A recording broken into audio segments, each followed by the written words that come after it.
Good morning and happy Friday. All right, so for today's math lesson, we're going to work on solving division word problems and explaining what the remainder means. Hi. All right, our first word problem is there are 1,594 pencils. Ooh. Mrs. Harrigus wants to share them equally with 4 classrooms. That's pretty nice of her. How many pencils does each classroom get? All right, so this is a problem, a typical problem that we might see on a regular basis, okay? Maybe you have something at home that you're sharing with family or something you're doing for your class that you want to separate and give to everybody, but you're not sure how many each person's going to be able to get. So this is a very similar, very realistic type problem that we are going to be able to experience today, all right? So this is a word problem. First thing we need to do again is to figure out what information is important that we need to highlight and recognize. All right, there are 1,594 pencils. Is there anything in that sentence that tells us, oh, we should underline it because that probably is going to assist us in part of the problem operation or solving? All right, I agree. I think the number of things and the label tells us what we're working with. 1,594, and those are pencils. Okay.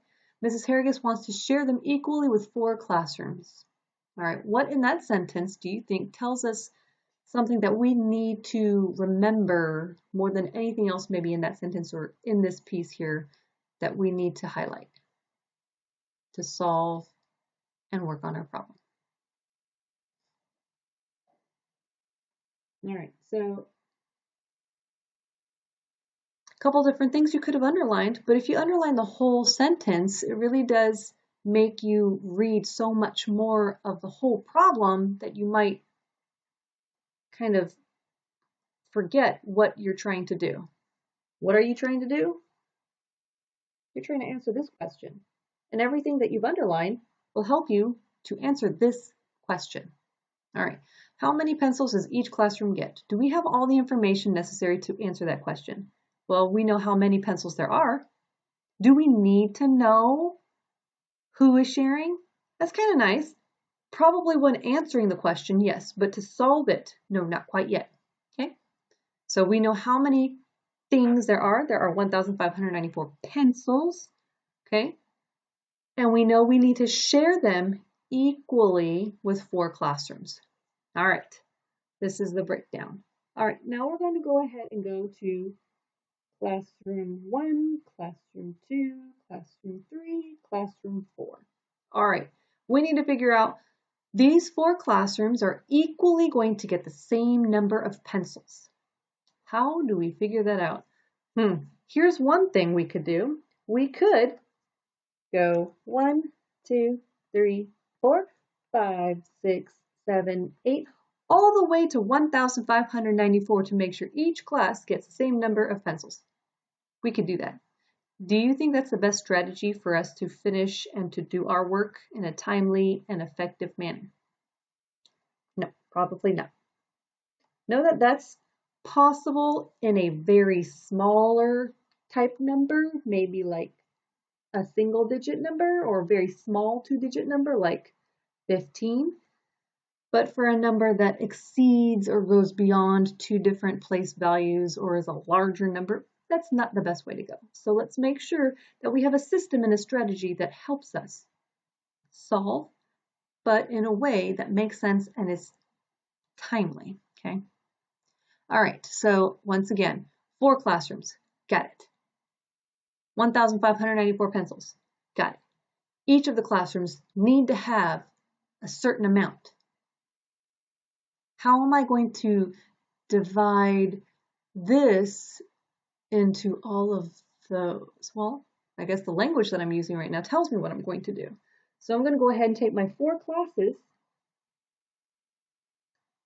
and first I'm going to erase because I don't need these numbers. And I'm going to write this a little bit higher. All right, so 4 going into 1,594. All right, 4, does it go into 1? No. All right, 4, does it go into 15? Yes. How many times? Without going over? 4, 8, 12, 16. Oh, 16 is greater than 15, so bring it back down. So it's going to be 3. Has to go above the 5 because 4 is into 15, not 4 into 1. Okay, 4 times 3 is 12, and we subtract. 5 minus 2 is 3. 1 minus 1 is 0, but we're not going to write that down. Because if 0 is in front of a number, you just leave it out. If 0 is behind a number, yes, because that changes the place value. A 0 in front of a number does not. All right, check your work. Yes. And bring down that next number, which is a 9. 4 goes into 39, and then we're repeating that same process once again. 9 times 4 times 9 is 36, and we subtract. 9 minus 6 is 3. Check your work. Bring down the 4. 4 goes into 34 how many times without going over?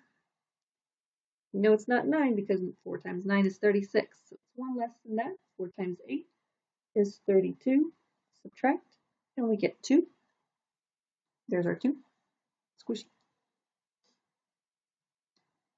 All right, but there's no number to bring down, and 4 definitely does not go into 2, so there's a remainder of 2. All right, so 4 goes into 1,594 times, 398 times with a remainder.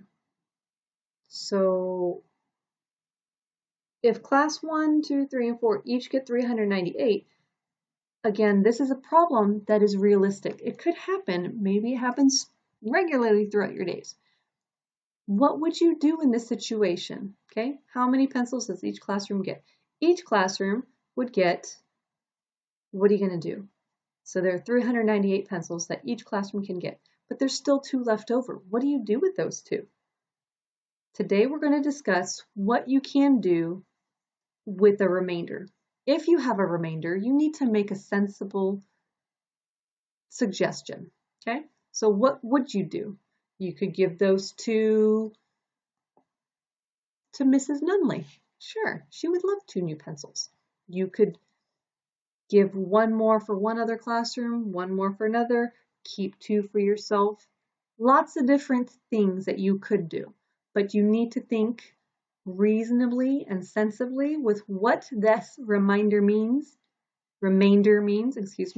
and what you should do with it in any kind of situation. Okay? Sometimes a remainder means this number has to go up. Sometimes this remainder means it has to go and stay the same. Sometimes it just means you have to just make a decision with what you do with the extra in that situation. Okay? So each classroom would get 398 pencils. Your choice what you would do with those remaining 2. Okay? All right, we're going to pause so I can write another word problem quickly. All right, next problem. The school raised 1,594 selling raffle tickets. Each classroom raised the same amount of money. Ooh, exciting. If there were 5 classrooms, how much money did each classroom make? Did each classroom raise? All right, similar kind of problem. First thing we need to do is to highlight any information that we need to be able to refer back to answer this particular question. All right, starting with our first sentence. The school raised $1,594 selling raffle tickets. Okay, I'm going to underline the dollar amount, but I'm also going to underline raffle tickets because that tells me this much was raised selling this particular item. Okay, each classroom raised the same amount of money. All right, so this tells me a little bit more information.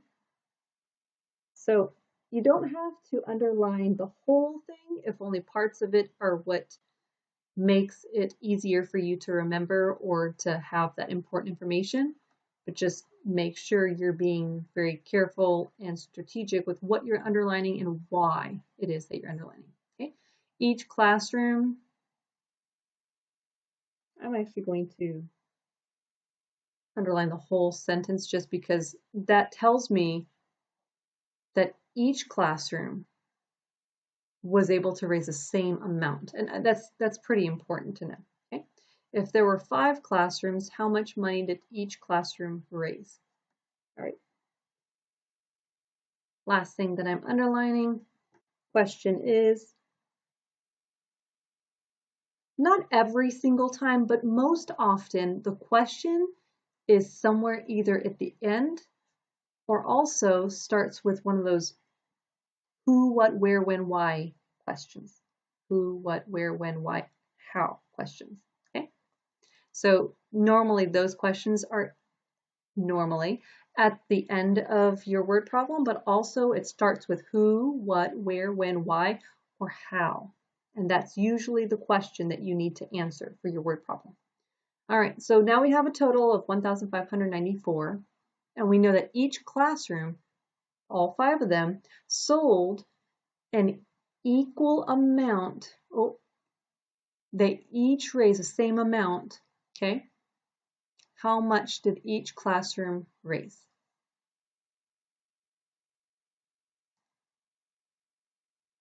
All right, so that pause there should have been you trying to figure out what kind of operation we're performing here. I made an oopsie. This should be number 4. 4 classrooms.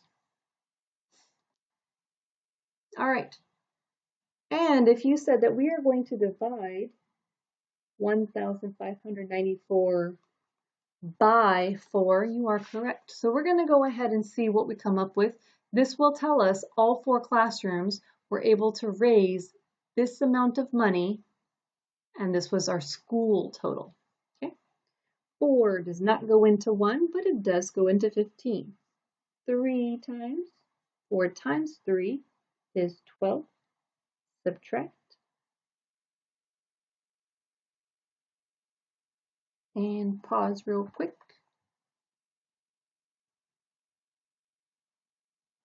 And bring down your 9. 4 times 9 would give you 36. And we subtract. Check your work. Bring down our 4. 4 does not go into 34 9 times because, as we stated before, it's 36. So 1 less than that is 8 is 32 with 2 left over. If this looks familiar, it should. Remember that today's focus is working on division word problems, but trying to also figure out what to do with remainders in different word problems. The last word problem, we weren't sure what to do with that remainder. That question was a very individual kind of response. What would you choose to do with that remainder? You can choose to give it to 2 alternative classrooms, keep it for yourself, or kind of disperse it and share it. Okay? This particular question asks you how much money did each classroom raise? Okay, so what would you do with this remainder here? If each classroom, all 4 of them, raised the same amount, again, this part really tells me that additional piece of information.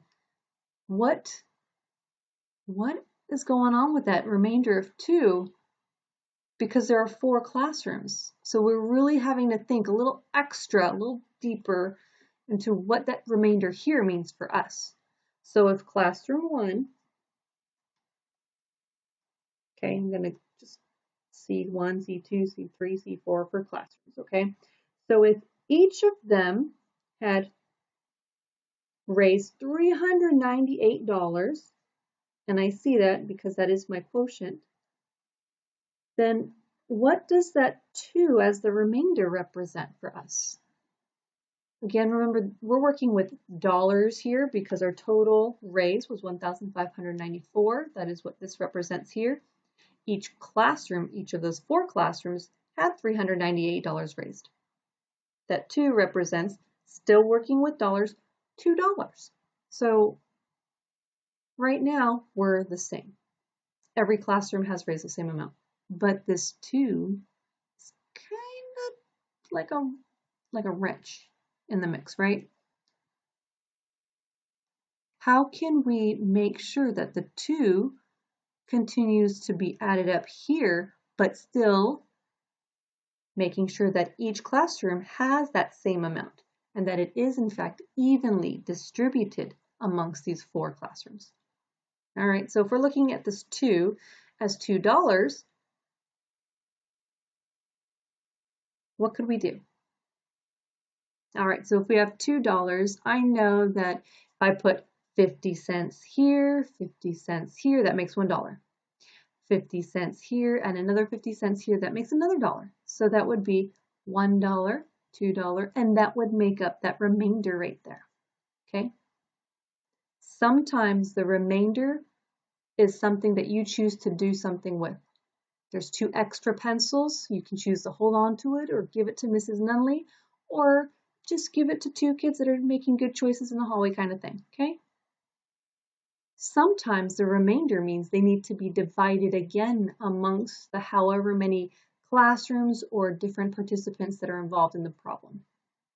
This particular problem, we need to divide them up into the different classrooms.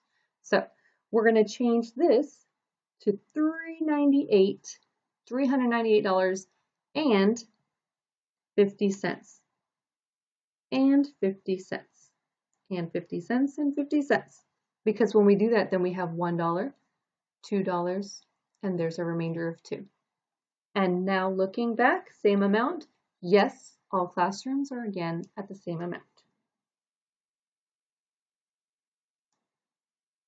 All right, so again, today's focus was making sure that we can work on solving division word problems and explaining what the remainder means. Sometimes, again, we're going to divide the remainder up amongst the different groups, sometimes making that choice, sometimes rounding up, okay? Sometimes it might mean you need more space or more things along the way. So as you're working on your assignment, I want you to remember that the remainder means different things for different word problems. Watch and rewatch this video to make sure that you've understood how you can use a remainder and where or why it could be used in different situations or different word problems. Okay? All right. I know this was a long week filled with lots of word problems. You guys are doing a great job hanging in there, doing lots of really good work. Continue doing what you're doing. Know that I'm super proud of you guys. Can't wait to see you. And